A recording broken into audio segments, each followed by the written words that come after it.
திராவிடியா model அரசாங்கம் நிறைவேற்றவில்லை. இன்னைக்கு அதை இவங்களும் நிறைவேற்ற போறது இல்ல. முருகன் வட இந்தியாவிலும் கொண்டாடப்படுகிறார். உண்மை கதையை உண்மையாதானுங்க சொல்லணுங்கிறது ஏன் சீமான் மாதிரியான ஆட்களுக்கு அன்னைக்கு தோணல? அது ஏன் அந்த இதை சொல்ல முன் வரல? இந்துக்கள் மத்தியில கொஞ்சோண்டு விழிப்புணர்வு வந்துட்டு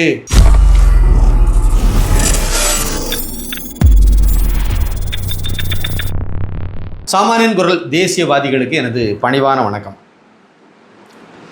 சீமானை பற்றி ஒரு சின்ன செய்தியை இந்த இடத்துல நம்ம பதிவு பண்ணால் சரியாக இருக்கும்னு நினைக்கிறேன். அதனால் நான் இதை சொல்லணும். என்ன அப்படின்னா, ஜூனியர் என்டிஆர் நடிக்கக்கூடிய ஒரு படம் புதிதாக தயாராகிட்டு இருக்கு. இந்த படத்தில்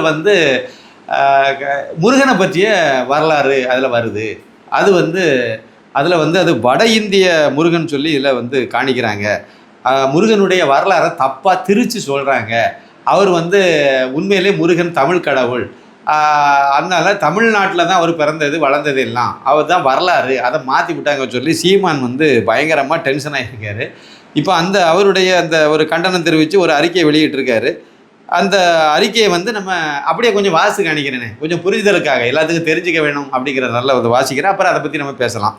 தமிழ் கடவுள் முருகனை மையப்படுத்தி ஜூனியர் என்டிஆர் நடிக்கும் தெலுங்கு திரைப்படம் ஆந்திராவில் தயாரிக்கப்படுகிறது. அதில் முருக கடவுள் வட புலத்தில் பிறந்தவர் என்ற கருத்துருவாக்கம் செய்வதை உறுதிப்படுத்தும் விதமாக பதிவுகள் வருவது அதிர்ச்சி அளிக்கின்றன.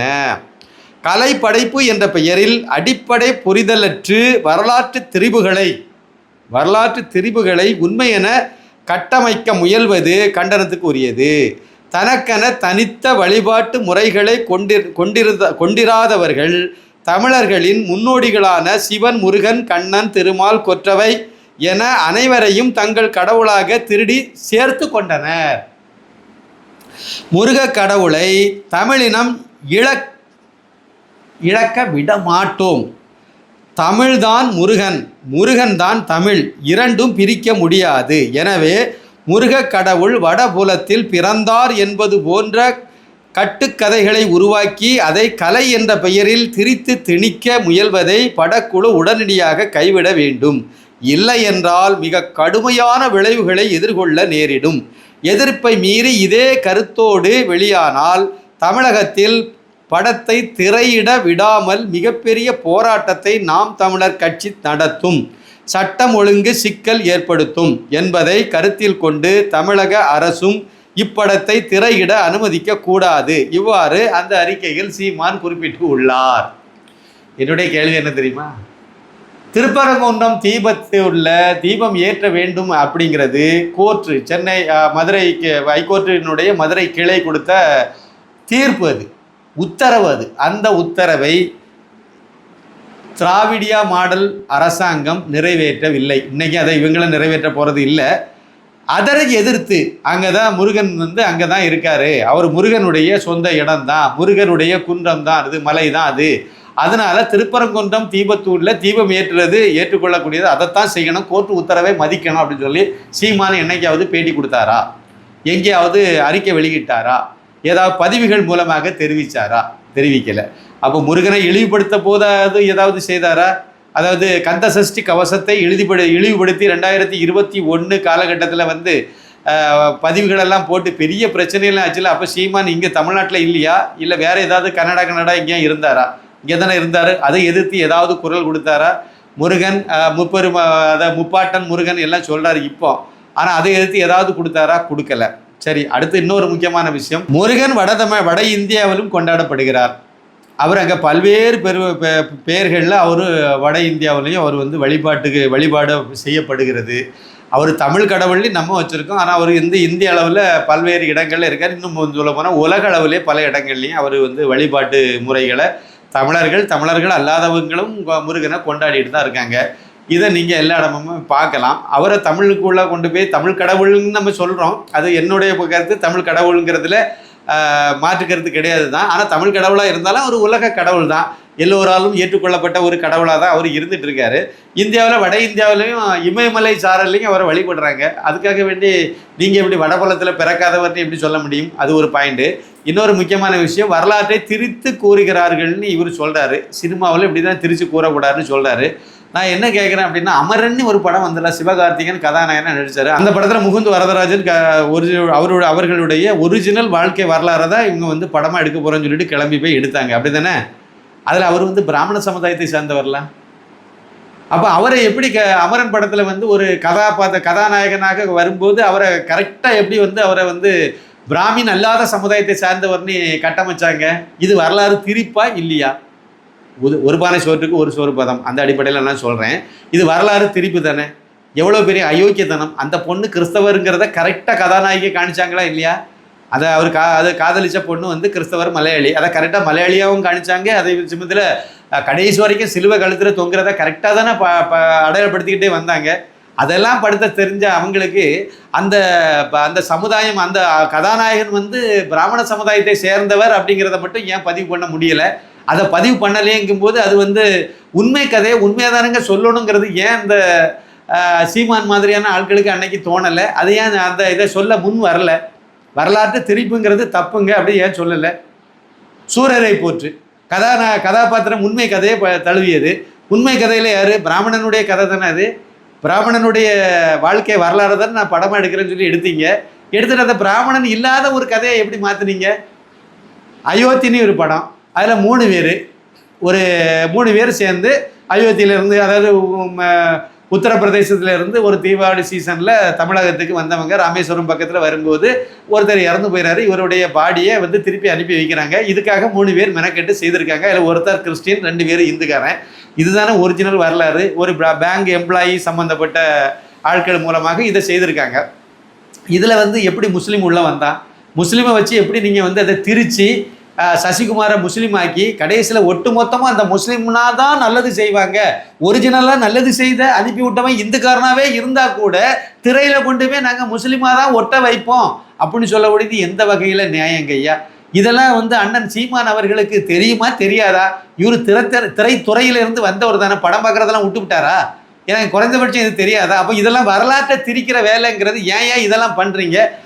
உள்ளதான் உள்ளபடி சொல்லுங்க அப்படிங்கிறத ஏன் சொல்லுக்கு முன் வரல இவர்? அடுத்து இன்னொரு விஷயத்தையும் நான் உங்களுக்கு சொல்லணும். சிறைன்னு ஒரு படம் வந்து நல்லாவே எல்லாருக்கும் வரவேற்பை பெற்றது. சிறைங்கிற படம் ஒரு உண்மை சம்பவத்தை தழுவியதுன்னு சொல்லி பதிவு பண்ணாங்க.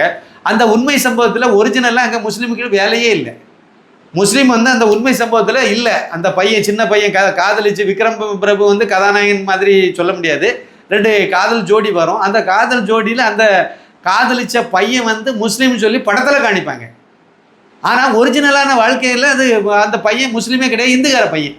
அந்த பையன் இந்துக்கார பையன், அந்த பொண்ணும் இந்துக்கார பொண்ணு தான். ஆனால் அந்த இந்துக்கார பொண்ணை இந்துக்கார பையன் காதலிச்சு அதில் எப்படிலாம் வந்துச்சு அது கதை. ஆனால் அதை முஸ்லீமாக ஏன் மாற்றுறீங்க நீங்கள்? ஒரிஜினல் தானே அது. எப்படி நீங்கள் முஸ்லீமாக? அதை வரலாற்றை திருப்பி வேலை தானே. அப்போ ஒருத்தன் நல்லவனாக இருந்தால் முஸ்லீமாக தான் இருப்பான், கெட்டவனாக இருந்தால் அது இந்துக்காரனாக இருப்பான். அந்த பொண்ணுக்கு மாமான்னு சொல்லுவாங்கல்ல, அதாவது அக்கா புருஷன், அவன் போய் குடிகாரன் கெட்டவன், அப்போ அவனை வந்து இந்துக்காரனா நாங்கள் காணிப்போம். ஆனால் பையன் வந்து ரொம்ப ரொம்ப ஓவியமான பையன், அதனால அவன் முஸ்லீம்னு காணிப்போம். இந்துக்காரனே இந்த நல்லவனா இந்துக்காரனா காணிக்கக்கூடாது. இது எவ்வளோ பெரிய வன்மம் பிடிச்ச வேலை? இதெல்லாம் எப்படி நீங்கள் வந்து ஏற்றுக்க போகிறீங்களா? இதெல்லாம் சரின்னு சொல்லி ஒத்துக்கிட்டீங்களா? அப்போ இதெல்லாம் வரலாற்று திரிப்புகளா இல்லையா? கொஞ்சம் இதை தான் சொல்லியிருக்கேன், இந்த மிச்சம் நிறைய சொல்லணும், நிறைய இருக்குது. தமிழ் சினிமாவே திரும்பி வேலையை தான் பார்த்துட்டு கிடக்கு. உண்மை வரலாறு அப்படியே மூடி மறைச்சி திசை திருப்பி மாற்றி தான் கொண்டு போயிட்டு இருக்காங்க. சீமான் தமிழ் சினிமாவிலேருந்து வந்தவர்னு சொல்கிறாரு, ஆனால் அவருக்கு இதெல்லாம் வந்து தெரியாது. திடீர்னு அவர் முருகனுக்கு மேலே பாசம் வந்துட்டு திடீர்னு முப்பாட்டன் முருகன் முதல்ல இவர் செய்ய வேண்டிய வேலை என்ன அப்படின்னா, முதல்ல இவர் முறைப்படி வந்து தாய் மதம் திரும்பணும். இவங்க வீட்டில் உள்ள சகோதரர்கள் வந்து பாதிரியாரெல்லாம் இருக்காருல்ல, அவரெல்லாம் கூட்டிகிட்டு வந்து தாய் மதம் திரும்பணும். ஏன்னா இவருக்கு சகோதரனே வந்து முருகனை ஏற்றுக்கலையா? இவரே ஏற்றுக்கலை. இவர் அரசியலுக்காக ஒரு நாடகம் நடத்திட்டு இருக்காரு. அதுதானே உண்மை.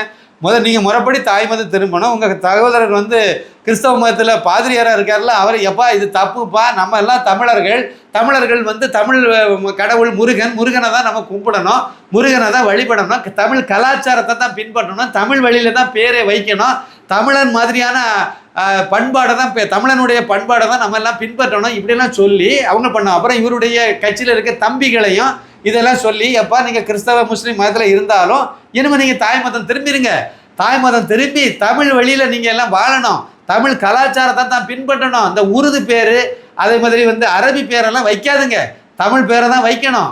அப்படி நீங்கள் மசூதியில் இன்னொரு கடவுளை நீங்கள் ஏற்றுக்கிட்டா கூட, அல்லாவை ஏற்றுக்கிட்டா கூட அங்கே தமிழில் தான் ஓதணும். அங்கே வந்து இந்த அரபியிலெல்லாம் ஓதாதுங்க. இதெல்லாம் சொல்லணும். சொல்லி அவர் இதெல்லாம் வந்து குறைஞ்சபட்சம் இதையாவது சொல்லணும். அப்படி இல்லைன்னா அவங்க எல்லாம் நீங்கள் முறையான நம்ம இந்துக்கள் தமிழர்கள் அப்படின்னாலே நம்ம வந்து இந்துக்கள் தான். அதனால் நீங்கள் எல்லாருமே தாய் மதம் திரும்பிடுங்க. திரும்பி நம்மளுடைய கலாச்சாரத்தை நம்ம எல்லாம் வளர்ப்போம்னு இந்த ஆள் சொல்லணும். அவ்வளவும் அயோக்கியத்தனம். ஒரு படத்தில் வருதான், அது தெலுங்கு படத்தில் இன்னும் வரவும் இல்லை. அது எப்போ வரப்போகிறது எல்லாம் அதில் என்ன இருக்குன்னு தெரியாது. அதுக்கு இடையில முருகரை வந்து, ஆனால் இதில் ஒரு பெரிய சந்தோஷமான விஷயம் என்னென்னா, வரலாற்று திருப்புகள்னு சொல்லி அவர் இதில் குறிப்பிட்டிருக்காரு அறிக்கையில்.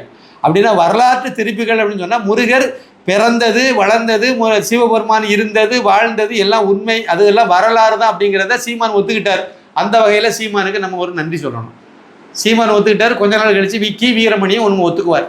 இல்லை இப்போ அதாவது தமிழ்னு சொல்லி இந்து மதம், இந்துக்கள் தமிழன் அல்லன்னு சொல்லி அதை பிரிவினையை தூண்டி அதை பிரித்து அப்படியே இந்து மதத்தை சிதைச்சி, இந்து மத வழிபாட்டு முறைகளை சிதைச்சி, இழிவுபடுத்தி, கேவலப்படுத்தி மதம் மாற்றுறதுக்காக இவ்வளவு வேலையும் செய்த கும்பல் இப்போ கொஞ்சம் அப்போ அந்த பக்கமாக திரும்புதுன்னா என்ன காரணம்? இந்துக்கள் மத்தியில் கொஞ்சோண்டு விழிப்புணர்வு வந்துட்டு, அந்த விழிப்புணர்வு கொஞ்சம் அதிகமாக ஆக நம்ம வந்து இந்துக்களை பகைச்சிக்கிட்டா ஓட்டு கிடைக்காது. நாம் வந்து இருக்கக்கூடியது கரைஞ்சி தேஞ்சு 8% 4% ஆகிட்டு இனிமேல் 4 2000 2 1000 அப்புறம் ஒன்றும் இல்லாமல் போயிடும். அதனால இந்த இந்துக்களையும் என்னமோ நம்ம வந்து வைக்க, அதனால தான் அவர் வந்து முப்பாட்ட முருகன் சொல்லி கையில் எடுத்தார். அதனால தான் விபூதி போட்டு ப்ரெஸ் மீட்டுக்கு மட்டும் விபூதி பேர். அண்ணன் சீமான் அவர்கள் ப்ரெஸ் மீட்டு கொடுக்கும்போது மட்டும் விபூதியை பூச்சிட்டு வந்து நின்று ப்ரெஸ் மீட் பண்ணுவார். அப்புறம் என்னைக்கா ஒரு நாள் பையனை கூட்டிகிட்டு நிறைய பேர் திருச்செந்தூரில் சாமி கும்பிட்டு வந்துடுவார். நான் இந்து தான் நீ கிறிஸ்தவ தாத்தா காலத்தில் இருந்து அதை கிறிஸ்தவன் ஆகிட்டீங்க. அப்புறம் நீங்கள் தாய்மதம் திரும்பினா தானே அது இந்துங்கிற அடிப்படையில் கொண்டு வர முடியும். அதை நீங்கள் வரணும். அது பேர் இந்துக்களுடைய வாழ்க்கை. தமிழன்னாலே இந்துன்னா தமிழன், அவ்வளோதான். தமிழ்நாட்டில் அவ்வளோதான். கிறிஸ்தவன் எப்படிங்க தமிழனாக இருக்க முடியும் சொல்லுங்க? ஒரு கேள்வி தான். என்னுடைய நீண்ட நாள் கேட்குறது தான். அதாவது தமிழ் கடவுளை கும்பிட மாட்டோம், தமிழ் பேரை வைக்க மாட்டோம், தமிழ் கலாச்சாரத்தை பின்பற்ற மாட்டோம், தமிழர்களுடைய வழிபாட்டு முறைகளை நாங்கள் மதிக்க மாட்டோம், பின்பற்ற மாட்டோம், அரபு மொழியை தான் சொல்லுவோம், இல்லை உருது மொழியில் தான் ஓதுவோம், அதாவது அரபி கடவுள்களை தான் கும்பிடுவோம். இதெல்லாம் பண்ணிட்டீங்கன்னா வெள்ளைக்காரன் கடவுளை தான் கும்பிடுவோம். எல்லாம் கும்பிட்டுக்கிட்டு நாங்கள் தமிழன்னு சொல்கிறது எவ்வளோ பெரிய கேலி கூத்து. அதை மாற்றணும், மாறும்னு நம்புவோம். அதாவது இவர் ஓட்டுக்காக வேண்டி இந்த மாதிரி ஒரு நாடகத்தை அரங்கேற்றாரு, மக்களுக்கு தெரியும். ஆனால் மொத்தத்தில் நமக்கும் இந்துக்கள் மத்தியில் கொஞ்சம் விழிப்புணர்வு வருது அப்படிங்கிறது ஒரு பெரிய ஆறுதலான ஒரு விஷயமாக நான் பார்க்குறேன். மோடியின் தமிழகம் புத்தகம் திரு அண்ணாமலை IPS அவர்களால் வெளியிடப்பட்டது. நான் எழுதிய புத்தகம். இந்த புத்தகத்தை இதுவரைக்கும் வாங்கி படிக்காதவங்க அவசியம் நீங்கள் வாங்கி படிக்கணும். படிக்கிறதுக்கு நீங்கள் வேறு ஒன்று செய்ய வேண்டியது வேறு ஒன்று தான். முகவரியை வாட்ஸ்அப்பில் அனுப்பிவிடுங்க. பணம் வந்து கொரியர் செலவோடு சேர்த்து தமிழகம் பாண்டிச்சேரிக்கு 400 ரூபாய், மற்ற மாநிலங்களுக்கு 450 ரூபாய். பணத்தை வந்து ஜிபே அல்லது ஃபோன்பே மூலமாக நீங்கள் அனுப்பிட்டு அந்த ஸ்க்ரீன்ஷாட்டை எனக்கு ஷேர் பண்ணி விட்டுருங்க. எல்லாம் ஒரே நம்பர் தான், 9092345641. இதுதான் வாட்ஸ்அப் நம்பர். அட்ரஸ் அனுப்பிவிடுங்க. இதுதான் ஜிபே அல்லது ஃபோன்பே நம்பர். இல்லைன்னா வாட்ஸ்அப் பேமெண்ட்டுக்கும் இதே நம்பர் தான். அதனால் இது மூலமாக நீங்கள் பணத்தை அனுப்பிட்டு அந்த ரெசிப்டை தூக்கி அனுப்பி விட்ருங்க. புத்தகம் உங்கள் வீட்டுக்கு வந்துடும். எத்தனை புத்தகங்கிறத சொல்லுங்கள், அனுப்பி விட்றேன். அவசியம் இந்த புத்தகத்தை நீங்கள் வாங்கி படிக்கணும் அப்படிங்கிறது என்னுடைய பணிவான வேண்டுகோள். நன்றி, வணக்கம்.